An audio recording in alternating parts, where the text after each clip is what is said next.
Nuestro Padre Dios, esta tarde queremos exaltar el nombre de tu Hijo Jesucristo. Tú lo has exaltado porque lo has puesto por encima de cualquier otro nombre, lo has puesto por encima de cualquier otro poder en este mundo. Tú lo has exaltado porque Él se humilló hasta muerte en la cruz y por eso lo has exaltado, lo has puesto sobre todo. Y es como tú lo has exaltado, Señor, nosotros queremos exaltar al nombre de Cristo esta tarde. Exaltamos el nombre de Cristo porque es a través de Él que podemos conocerte. Antes, dice la Biblia, hablaste a la humanidad a través de los profetas, hablaste a través de tu ley, de señales, de tipos, de un templo, por ejemplo, de los sacrificios, de sacerdotes. Hablabas y comunicabas cosas acerca de ti como tú eres en diferentes maneras, pero hoy, en los últimos días, dice Hebreos, tú nos has comunicado quién eres a través de tu Hijo, y eso es mucho mejor, es a través de Él que podemos conocerte, y por eso exaltamos el nombre de Cristo.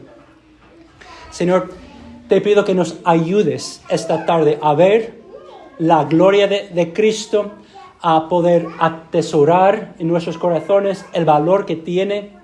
Otra vez, permite que veamos quién es. Y Señor, ayúdanos a nosotros esta tarde a conocerte mejor a través de Él. Te pido que nos ayudes, que tú estés presente con tu pueblo. Somos tu pueblo. Así que por favor, ven, ministranos esta tarde. Te lo pedimos en el nombre de Cristo. Amén. Esta tarde vamos a seguir en nuestra serie de predicaciones en el libro de Marcos, pero yo voy a hacer algo un poco diferente y voy a empezar en otro libro de la Biblia. Vamos a empezar en el libro de Isaías. Así que, por favor, abrid vuestras Biblias a Isaías y vamos a llegar a Marcos en un momento. Lo tengo aquí en la pantalla. Voy a leer de la Biblia, la versión La Biblia de las Américas, o podéis seguir aquí en la pantalla. Es Isaías 5. Voy a leer 1 a 7. Isaías 5. Dice: cantaré ahora a mi amado, el canto de mi amado acerca de su viña. Mi bien amado tenía una viña en una fértil colina. La cavó por todas partes, quitó sus piedras y la plantó de vides escogidas. Edificó una torre en medio de ella y también excavó en ella un lagar. Y esperaba que produjera uvas buenas, pero solo produjo uvas silvestres. Y si estabas aquí hace 2 semanas o si has leído Marcos 11, eso nos llama la atención. Y ahora, moradores de Jerusalén y hombres de Judá, juzgad entre mí y mi viña. Ahora Dios está hablando. ¿Qué más se puede hacer por mi viña que yo no haya hecho en ella? Porque cuando esperaba que produjera uvas buenas, produjo uvas silvestres. Ahora pues, dejad que os diga lo que yo he de hacer a mi viña. Quitaré su vallado y será consumida. Derribaré su muro y será hollada. Y haré que quede desolada. No será poblada ni labrada, y crecerán zarzas y espinos. También mandaré a las nubes que no derramen lluvias sobre ella. Ciertamente la viña del Señor de los ejércitos es la casa de Israel, y los hombres de Judá su plantío delicioso. Él esperaba equidad, pero he aquí derramamiento de sangre. Justicia, es decir, él esperaba justicia, pero he aquí clamor. En versículo 1, 3 veces Isaías llama a Dios mi amado. Dice que cantará el canto de su amado acerca de su viña. Ahora, esto es muy importante notar cómo empieza. Este pasaje es una canción de amor. Como leímos, esta canción también se trata del juicio y de la destrucción de la viña, sí. Pero el Dios que canta esta canción la canta así, como un marido cuyo corazón está roto a causa del hecho de que su mujer lo ha rechazado.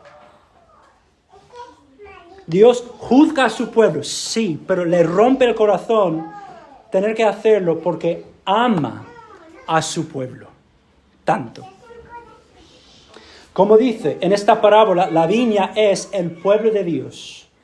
Dios escogió a los israelitas, los amó, los edificó como una nación. Muchos identifican la torre en la parábola como el templo de Dios.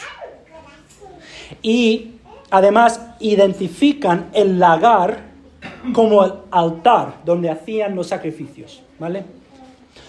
Así que Dios les ha dado todo lo que necesitaban para ser una nación santa y para ser una luz a todas las otras naciones. Así que Dios esperaba que la nación de Israel produjera buen fruto, después de darles todo.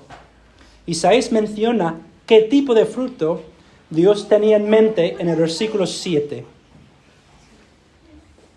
Dice, esperaba equidad, es decir, rectitud y justicia. Es decir, esperaba que su pueblo se conformara al carácter de Dios y que trataran los unos a los otros con justicia y con rectitud.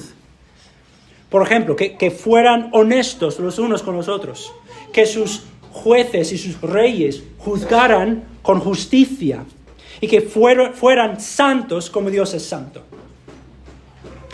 En pocas palabras, Dios quería que su pueblo amara los unos a los otros como Él los amó. Como Pablo dice, toda la ley de Dios se cumple en amar a tu prójimo.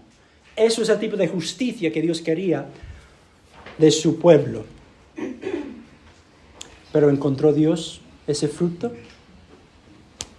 No. Versículo 7. Los líderes del pueblo de Dios deberían haber tratado a su pueblo con justicia, sin embargo, esos mismos líderes derramaban sangre.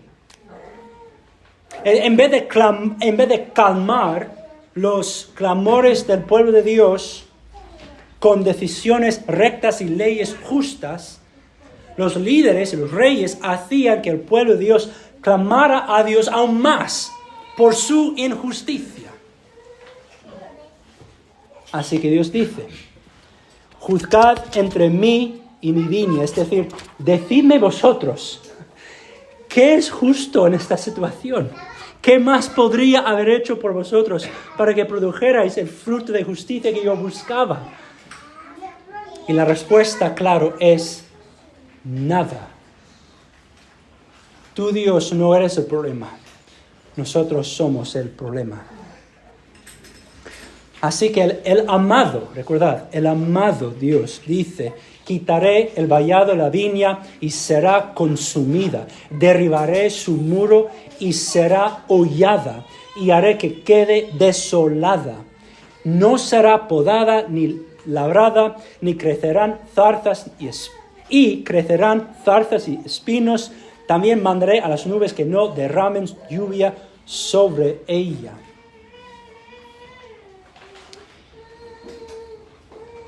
Es decir, la viña será completamente destruida. Y eso es lo que Dios hizo al pueblo de Israel unos 120 años después de Isaías. En el año 586 a.C., los babilonios vinieron y destruyeron la ciudad de Jerusalén con su templo y su altar y todo por completo. Y llevaron a los israelitas cautivos. Ahora, en el día de Jesús, los judíos sabían esta parábola. Era famosa de Isaías. Y sabían exactamente lo que significaba, ¿no? En el pasaje de hoy, Jesús usa esta parábola, esta canción de Isaías, pero la cambia en ciertas maneras en particular para hacer hincapié en unos puntos muy importantes. Y vamos a ver esto ahora mismo. Así que, con la parábola de Isaías 5 en mente, ahora vamos a leer el pasaje de hoy, y mientras lo leemos, hagamos dos preguntas. Uno, ¿cómo es la parábola de Jesús igual o semejante que la parábola de Isaías? ¿Y cómo es diferente? Y dos, ¿qué es significante acerca de esas diferencias que vemos? ¿Vale? Así que leamos Marcos 12, 1 a 12.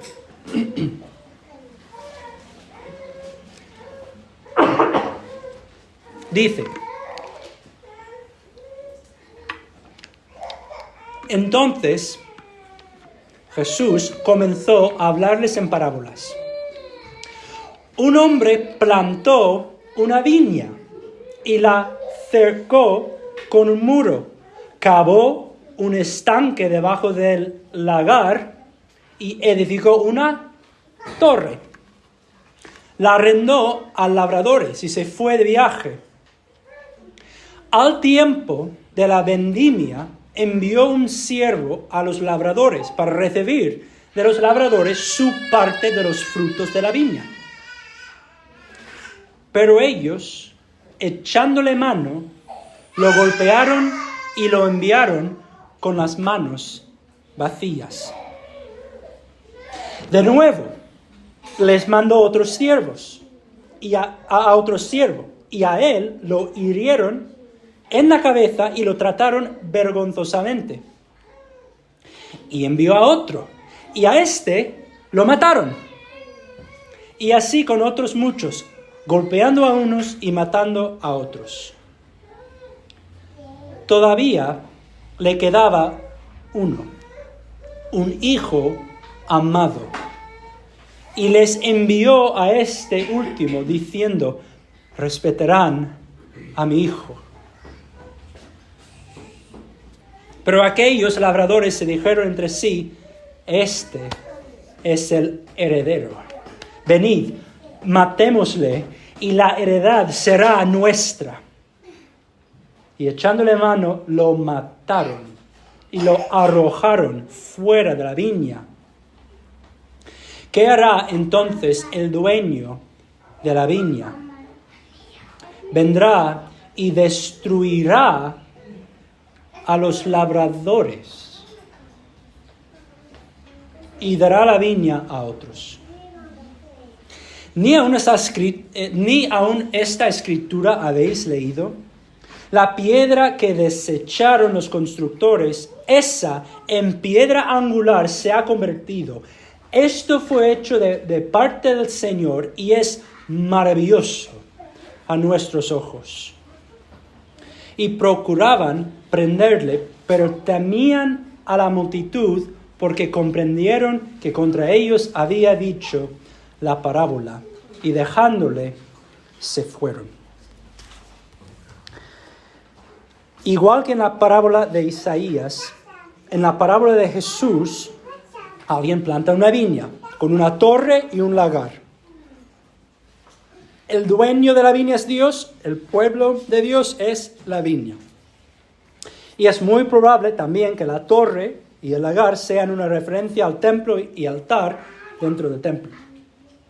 Y recuerda, Dios, de Isaías leímos: Dios, el dueño, es mi amado.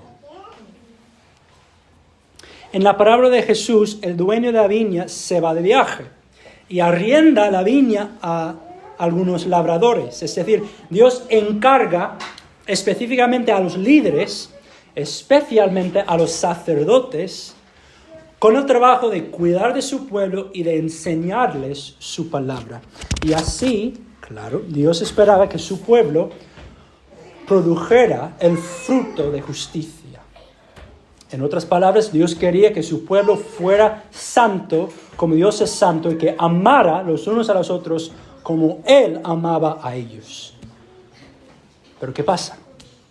Cuando venga la hora de cosechar, el dueño de la viña envía siervo tras siervo para recibir la cosecha, pero en cada caso los labradores maltratan a los siervos hasta matar a algunos de ellos. Ahora, a través de la historia de Israel, Dios había enviado profeta tras profeta para animar a su pueblo a producir este fruto de justicia, es decir, el amor que Dios buscaba de ellos. Pero en cada caso, los líderes del pueblo de Dios maltrataban a los profetas hasta matar a algunos de ellos. Jesús dice lo siguiente en Mateo 23:37. Jerusalén, Jerusalén, la que mata a los profetas y apedrea a los que son enviados a ella.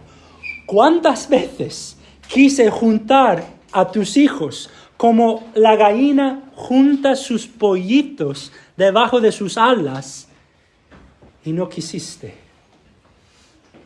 ¿Oyes el amor de Dios hacia su pueblo, incluso aquí?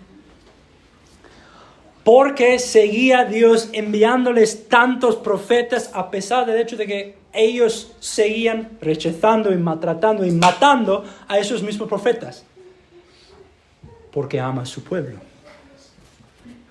Al final, el dueño de la viña decide enviar a su hijo amado. Es decir, Dios decidió enviar a su hijo amado a su pueblo para que rindan el fruto de justicia que Dios buscaba de ellos. Y es por su amor por su pueblo que les envía el mejor que tenga.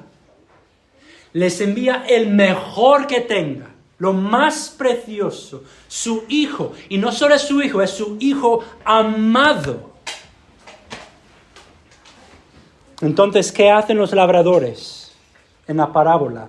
Matan al hijo y lo echan fuera de la viña. Pregunta: ¿qué están maquinando los líderes religiosos ahora mismo contra Jesús? En el libro de Marcos, digo. ¿Qué están planeando ahora mismo?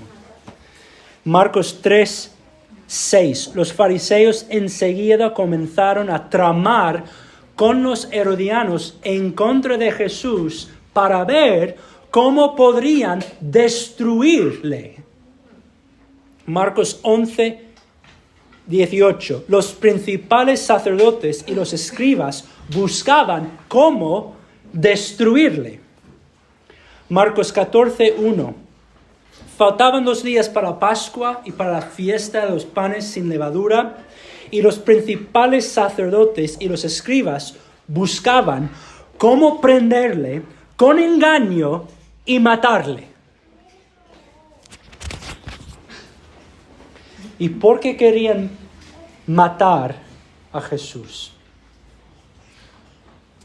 En la parábola, los labradores dicen: el hijo del dueño, es el heredero.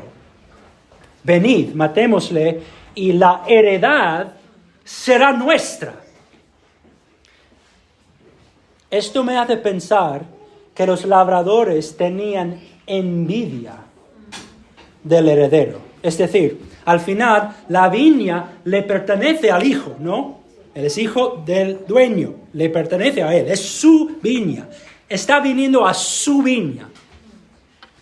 Pero aparentemente los labradores querían la viña para ellos mismos.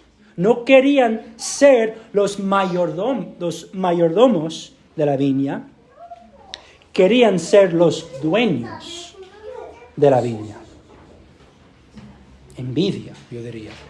Marcos 15:10 dice esto: los principales sacerdotes a Jesús le habían entregado a Jesús por, dice, envidia.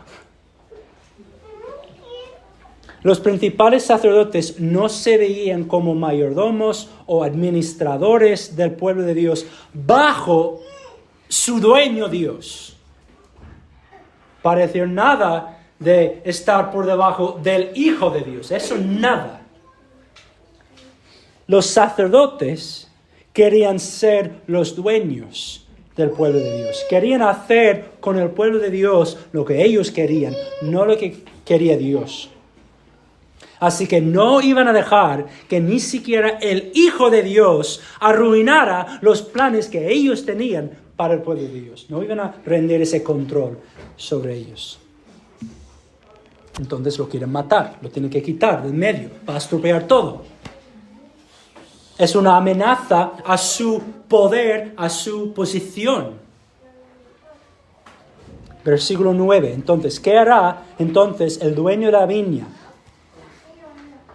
Ahora, esto es muy interesante. Si estamos pensando en la parábola de Isaías 5, y además si estamos pensando en la maldición que Jesús ha hablado contra el templo en el capítulo 11, eso es lo que vimos hace 2 semanas, pensaríamos, pues es claro, no sabemos exactamente lo que va a hacer el dueño cuando venga. El dueño vendrá y destruirá la viña con su torre y con su lagar, ¿verdad? Eso es lo que va a hacer, claro que sí, no hay preguntas sobre lo que va a hacer. Pero Jesús dice algo diferente. En su parábola Jesús dice que el dueño vendrá y destruirá a los labradores y dará la viña a otros. En la parábola de Jesús, la viña sigue, existiendo. Solo con los labradores, son los labradores que son destruidos.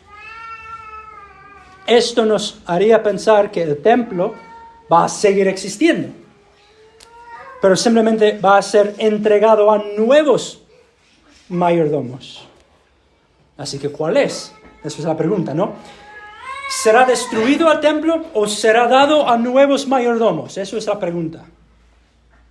Y yo diría que la respuesta es que sí, a los dos.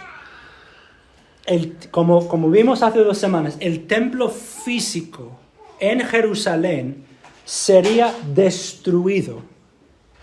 Pero lo que va a tomar su lugar, es decir, el nuevo templo de Jesús y su cuerpo. Jesús será el nuevo templo. Lo que va a tomar el lugar del templo físico, eso será dado a otros. Esto nos ayuda a entender lo que Jesús dice justo después de esta parábola que dice, versículo 10. Lo tenemos ahí. Ni aún esta escritura habéis leído. La piedra que desecharon los constructores, esa en piedra angular se ha convertido. Esto fue hecho de parte del Señor y es maravilloso a nuestros ojos. Versículos 10 y 11 de Marcos 12 son una cita de Salmo 118, 22 y 23. Dejadme daros el contexto de Salmo 118. Allí el salmista está en una situación devastadora. Está en angustia. Sus enemigos le han rodeado, dice. Las naciones, dice, están contra él. Lo han tratado con violencia, dice. Pero aún así, el salmista declara que él ha clamado al Señor y por eso él no temerá. Triunfará sobre sus enemigos, el Señor será su fortaleza, su canción y su salvación, y al final el Señor no le entregará a la muerte. Y en ese contexto el salmista dice lo siguiente: la piedra que desecharon los edificadores ha venido a ser la piedra principal del ángulo. Obra del Señor es esto, admirable a nuestros ojos.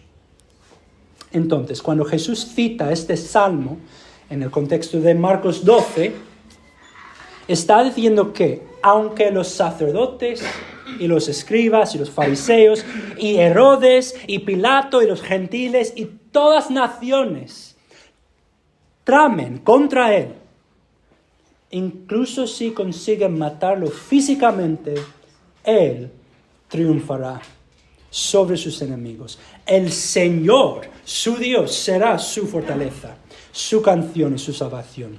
Aunque los líderes religiosos y los líderes políticos romanos lo desechen, Dios lo ha escogido. Y según el plan de Dios, Jesús llegará a ser como una piedra angular de un nuevo edificio. Así que cuando conectamos Salmo 118 con lo que Jesús ha dicho acerca del templo físico, en Marcos 11 y 12, entendemos entonces que el templo físico será destruido, pero Jesús será la piedra angular de un nuevo templo que reemplazará el templo físico. Y entendemos que este nuevo templo será dado a otros. ¿Qué significa que el nuevo templo, Jesús, será dado a otros? En Romanos 11, Pablo explica algo muy interesante. Dice que es a causa de la transgresión de Israel, específicamente su rechazo de la piedra angular de Salmo 118. Es decir, es a causa de su rechazo de Cristo que la salvación ha llegado a los gentiles. A todos nosotros aquí que no somos judíos. O sea, en Romanos 11:25, Pablo dice así: no quiero, hermanos, que ignoréis este misterio, para que no seáis sabios en vuestra propia opinión, que a Israel le ha acontecido un endurecimiento parcial, hasta que haya entrado en plenitud, hasta que haya entrado la plenitud de los gentiles, de nosotros. Un paréntesis aquí, para los que estaban aquí hace 2 semanas, es por eso que Jesús, el Señor del templo, vino a su templo en un momento en que sabía que no iba a encontrar el fruto que buscaba. Los judíos tenían que rechazar a Cristo. El templo físico tenía que ser destruido, porque solo así Jesús llegaría a las naciones. No había otra manera. Entonces, así que nosotros, gentiles, nosotros que no somos judíos, somos los otros a quienes el nuevo templo será dado. Me gustaría resumir el pasaje así. A pesar de la paciencia y amor de Dios, el pueblo de Dios había rechazado a Dios y a su Hijo. Y como resultado, Dios iba a destruir el templo físico en Jerusalén, reemplazar ese templo físico con Jesús y su cuerpo y dar ese nuevo templo a los gentiles, a nosotros. Con el tiempo que nos queda, entonces, me gustaría contestar esta pregunta. Lo tocamos un poco hace 2 semanas, pero quería verlo otra vez. ¿Qué significa que Jesús reemplaza el templo? Eso puede sonar un poco abstracto, ¿no? O sea, ¿qué quiere decir de verdad? Para empezar, tenemos que entender lo que el templo físico en Jerusalén significaba para los judíos. Esto es un modelo a escala del templo del primer siglo. Se encuentra en Jerusalén, puedes ir ahí y verlo. En su día, el atrio del templo en Jerusalén era el más grande en todo el mundo. alrededor de 250,000 personas cabían dentro de este espacio aquí, para tener una idea.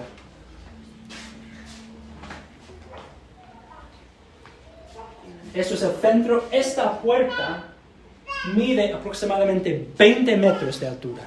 O sea, era enorme. Así que físicamente en el primer siglo, el templo fue un edificio sin igual. Fue impresionante.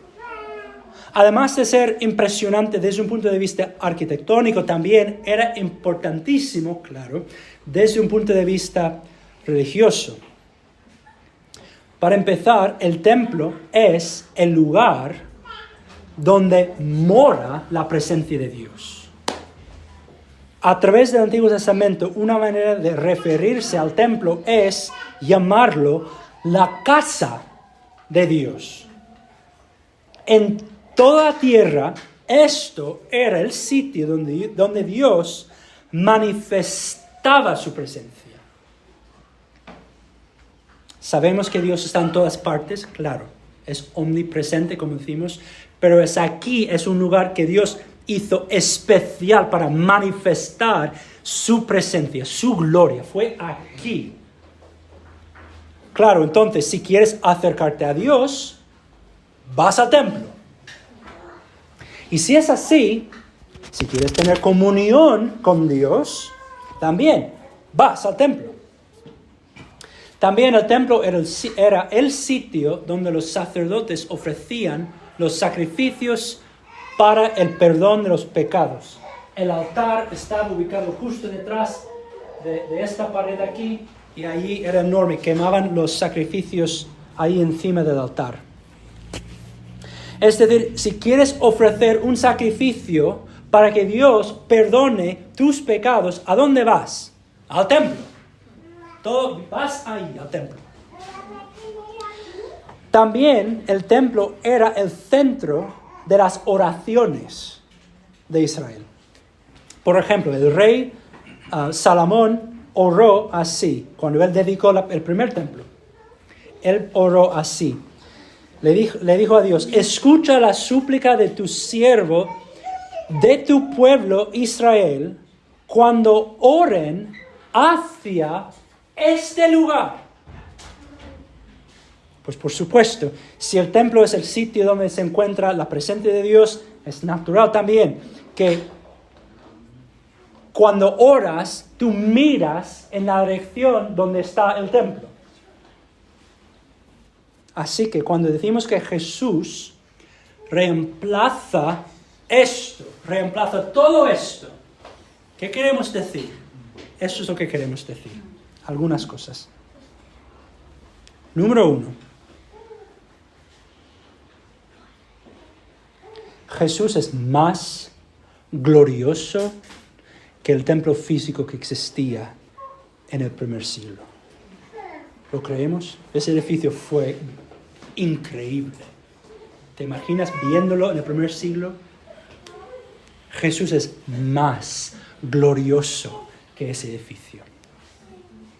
Hebreos 3:3 habla de Jesús así. Dice él, Jesús, ha sido considerado digno de más gloria que Moisés, así como el constructor de la casa tiene más honra que la casa. Ahí el autor de Hebreos está comparando a Jesús con Moisés. Pero si tomamos la misma idea y comparamos a Jesús con el templo, podemos decir lo mismo. Jesús tiene más gloria que el templo, así como el constructor del templo tiene más honra que el templo. Pensamos que el templo era un edificio impresionante y glorioso. Lo era, sí, lo era. Jesús es más glorioso que todo eso. Pensamos que era un edificio bonito y digno de honra. Lo era. Jesús es digno de más honra. La única pregunta que tenemos que hacernos es, ¿tenemos ojos para verlo?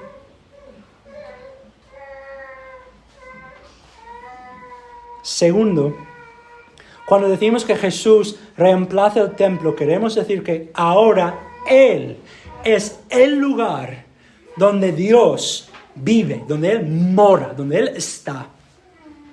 Colosenses 2:9 dice que toda la plenitud de la deidad reside corporalmente en Él.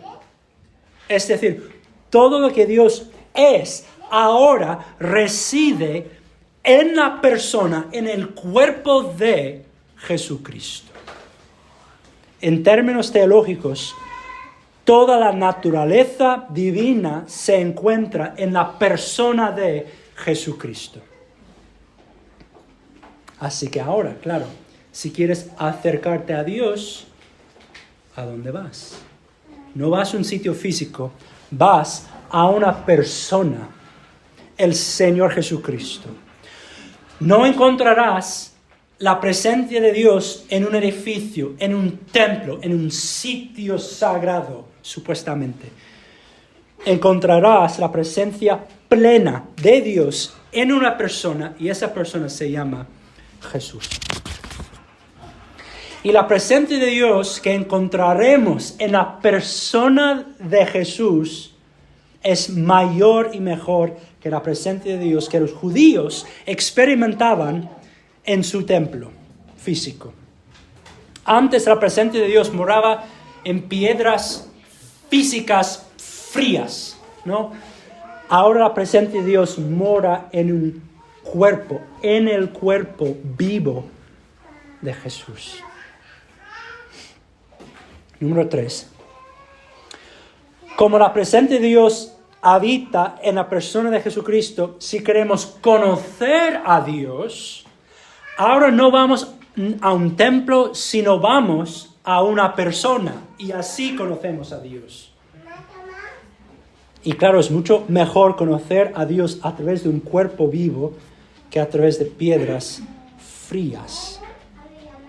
Ahora podemos, en las páginas de las Escrituras, podemos ver a Dios caminar en esta tierra, hablar con pecadores, hablar con los judíos, los fariseos, sanar, perdonar pecados, calmar el mar. Podemos verlo en una persona. Podemos conocer a Dios en una persona, no en un edificio de piedras frías.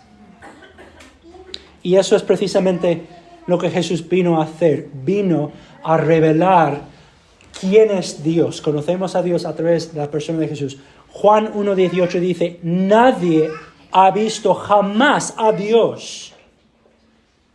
El unigénito Dios que está en el seno del Padre, el Señor Jesucristo, Él le ha dado a conocer. No podemos ver a Dios Padre, pero Jesús, por eso Jesús vino corporalmente, en un cuerpo, para que a través de conocer a Jesús podamos llegar a conocer a Dios y disfrutar de comunión con Él. Número 4. Cuando decimos que Jesús reemplaza el templo, queremos decir que Jesús reemplaza todas las ceremonias que celebraban en el templo. Específicamente, Jesús reemplaza a todos sus sacerdotes y todos sus sacrificios. Hebreos 9, 11 y 12 dice, cuando Cristo apareció como sumo sacerdote, escuchad todos los oficios de Cristo, todos los trabajos que Cristo cumple. Cuando Cristo apareció como sumo sacerdote de los bienes futuros, a través de un mayor y más perfecto tabernáculo, templo, no hecho con manos, es decir, no de esta creación, y no por medio de la sangre de machos cabríos y de becerros, sino por medio de su propia sangre, Él entró al lugar santísimo, dentro del templo. Allí, entró allí. Una vez, para siempre, habiendo obtenido redención por unos 20 años, por 2000 años. No, una redención eterna, dice. En pocas palabras, Jesús reemplaza a todos sus sacerdotes, a todos y todos sus sacrificios. Él es el nuevo sacerdote que nos representa delante de Dios. Él es el sacrificio, su cuerpo es el nuevo sacrificio. Reemplaza todo eso. Y en todos aspectos, Él es mejor, un mejor sacerdote, un mejor templo, un mejor sacrificio. La redención que obtuvo fue mejor, eterna.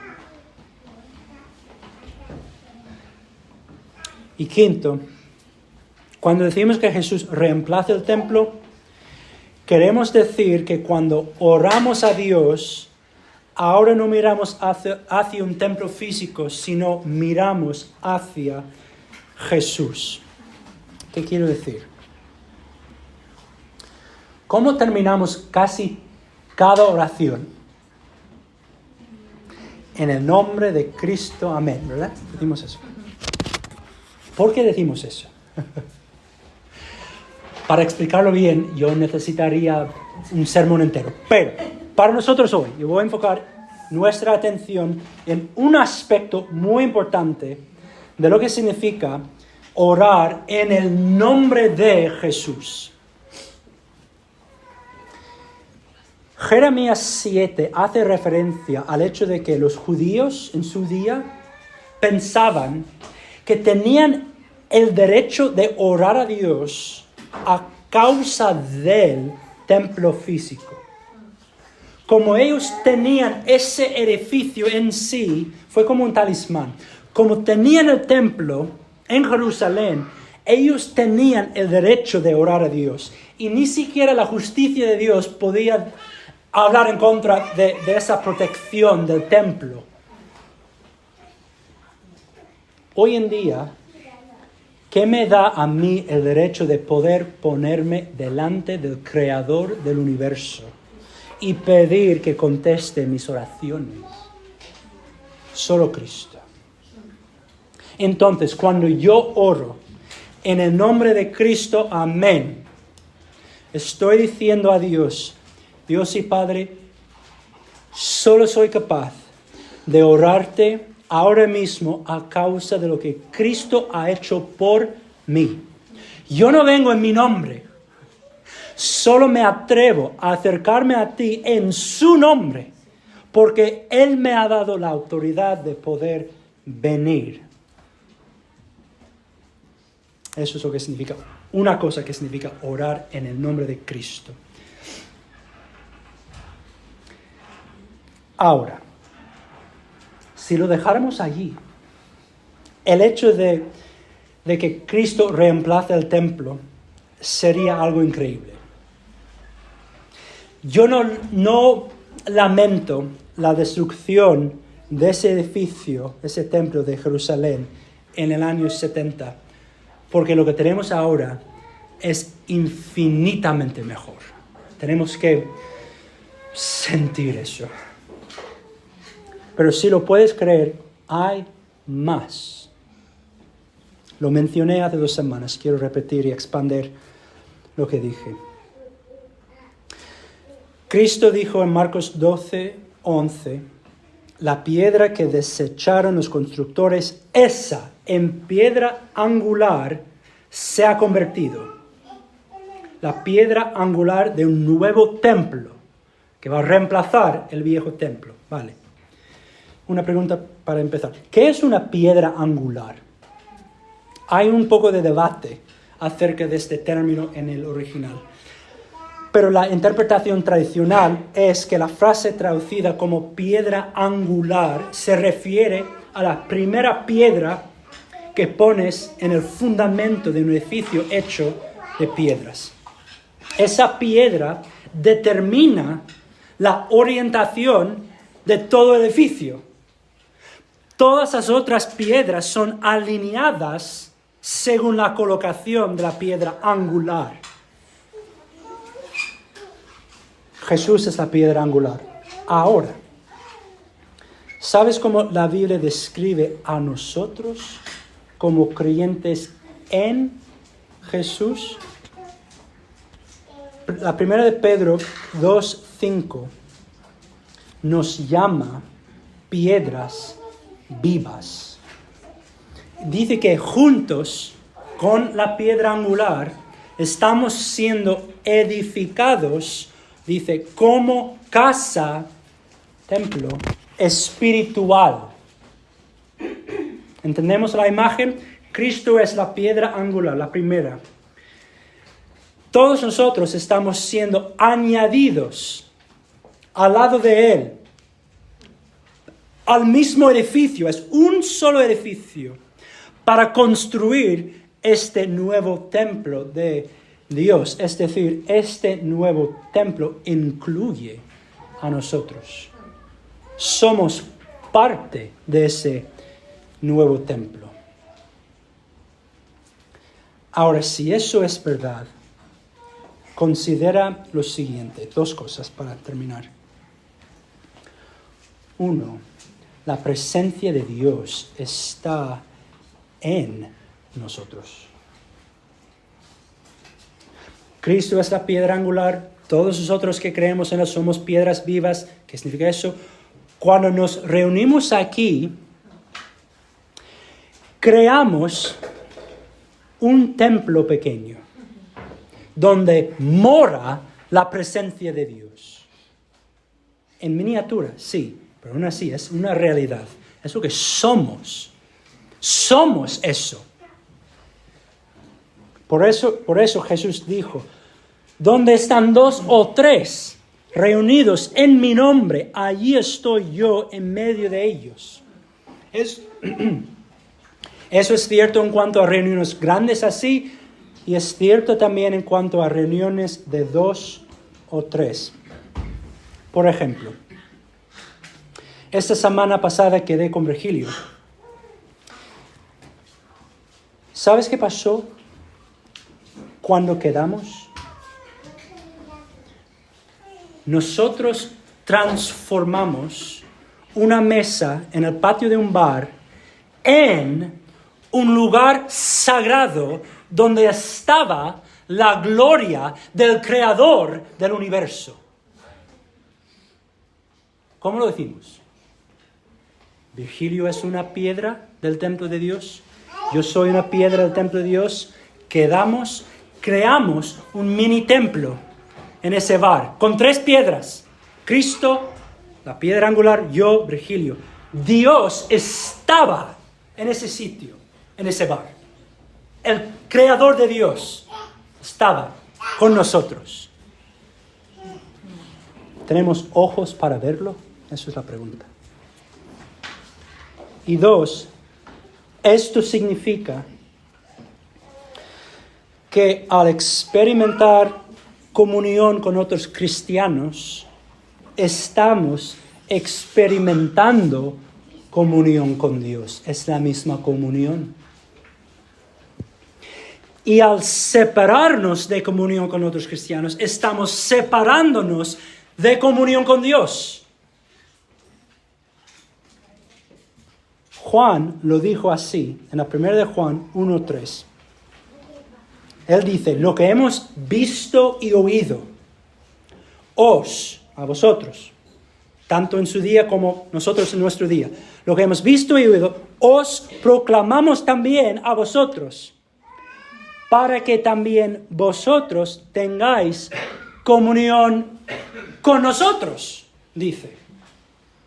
Y en verdad, nuestra comunión es con el Padre y con su Hijo Jesucristo.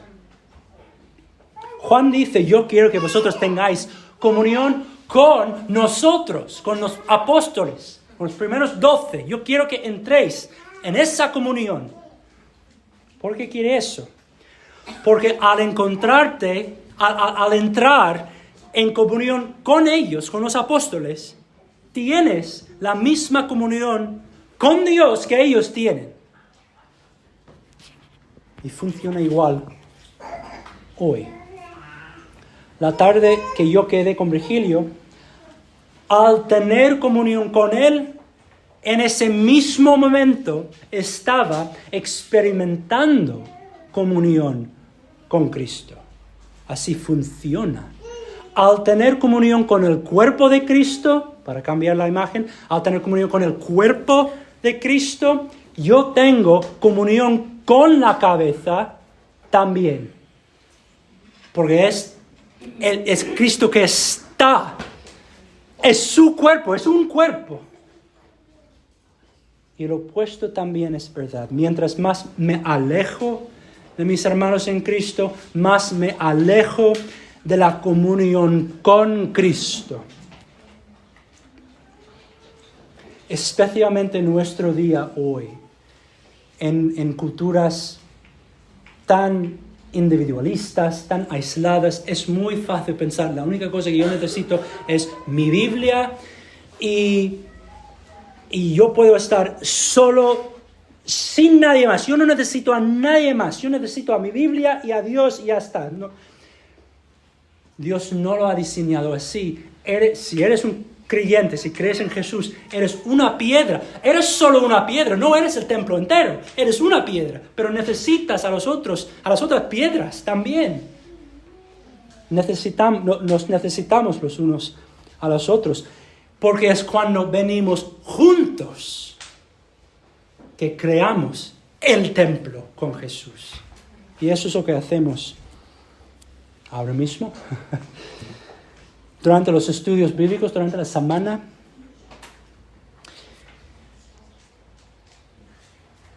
¿Quieres experimentar más comunión con Cristo? Esa es la pregunta. Queda con otro creyente esta semana. Haz eso. Porque donde está el templo de Dios, allí Dios está. Oramos juntos.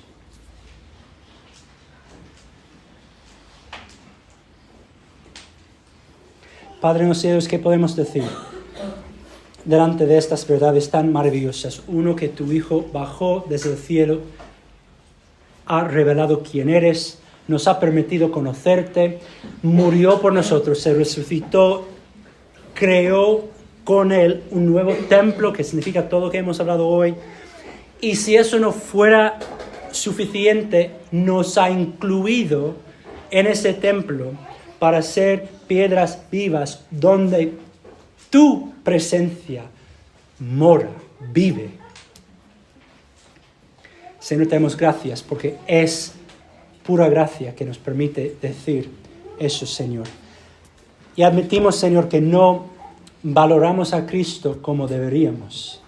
No lo vemos como lo glorioso que Él de verdad es. Estamos ciegos muchas veces a su gloria, a su valor, y lo confesamos delante de ti. Te pedimos, Señor, que nos perdones por no valorar lo que Cristo ha hecho, lo que Él es para nosotros. Y te pido, Señor, que nos ayudes a verlo otra vez y que vivamos con esa esperanza de que somos unidos a Él. Y, Señor, tampoco valoramos muchas veces a las otras piedras vivas del templo de Dios como deberíamos valorarlos. Perdónanos, Señor, por no valorar a mis hermanos, a mis hermanas en Cristo. Te pido, Señor, que nos ayudes a ver su valor, el hecho de que Cristo los ha elegido, que Él mismo mora, que vive dentro de ellos.